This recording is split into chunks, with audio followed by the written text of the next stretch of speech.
अभिजीत बनर्जी। आज के समय में ऐसा कोई भी देश नहीं होगा जिसमें भारत का नागरिक किसी न किसी पद पर आपको जरूर मिलेगा।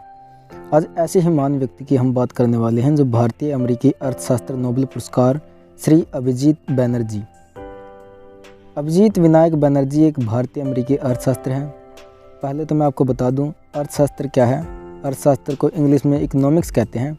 अर्थशास्त्र का प्रयोग यह समझने के लिए भी किया जाता है कि अर्थव्यवस्था किस तरह से कार्य करती है और समाज में विभिन्न वर्गों का आर्थिक संबंध कैसा है। अभिजीत विनायक बनर्जी, जिन्होंने दो व्यक्ति के साथ सन 2019 में अर्थशास्त्र नोबेल पुरस्कार हासिल किया, उन्होंने ऐसे शोध किए जो वैश्विक गरीबी से लड़ने में मदद करेगा और काफ़ी सुधार भी करेगा। अर्थशास्त्र के फोर्ड फाउंडेशन इंटरनेशनल प्रोफेसर भी है और अपनी पत्नी के साथ नोबेल पुरस्कार जीतने वाले छठे विवाहित जोड़े हैं। इनकी उम्र 60 वर्ष है। बनर्जी का जन्म कोलकाता में हुआ। उनकी माता कलकत्ता में अर्थशास्त्र की प्रोफेसर थी। उन्होंने साउथ पॉइंट हाई स्कूल से पढ़ाई की। स्कूल शिक्षा के बाद उन्होंने सन 1980 में कलकत्ता विश्वविद्यालय के प्रेसिडेंट कॉलेज में अर्थशास्त्र स्नातक किया। फिर उन्होंने जेएनयू के अर्थशास्त्र एमए करने के बाद जेएनयू के तत्कालीन वाइस चांसलर पीएन श्रीवास्तव का विरोध करने के बाद उनके साथ कुछ छात्रों को पुलिस द्वारा गिरफ्तार कर लिया गया और उन्हें तिहाड़ जेल डाल दिया गया। बाद में उनसे जमानत पर रिहा कर दिया और छात्रों के खिलाफ आरोप हटा दिए। 2003 में ही बनर्जी को अर्थशास्त्र का फाउंडेशन इंटरनेशनल प्रोफेसर बनाया गया।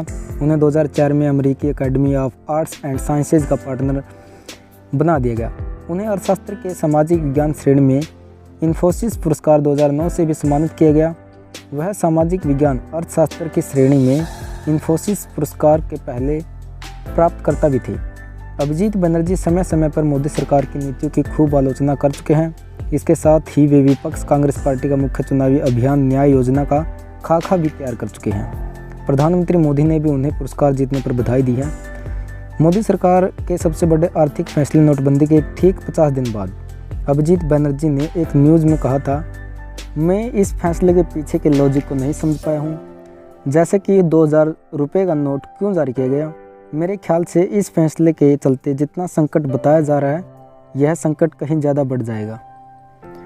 और हुआ कुछ यूँ ही, नोटबंदी के बाद जीडीपी में 2.50 लाख करोड़ रुपए का नुकसान हुआ और नोटबंदी होने के बाद भारत में और अधिक बेरोजगारी हो गई और ज़्यादा से ज़्यादा नोट छपने लगे, जिससे महंगाई आसमान छू रही है। आशा करता हूँ आपको हमारी वीडियो अच्छी लगी होगी। तो जय हिंद, वंदे मातरम।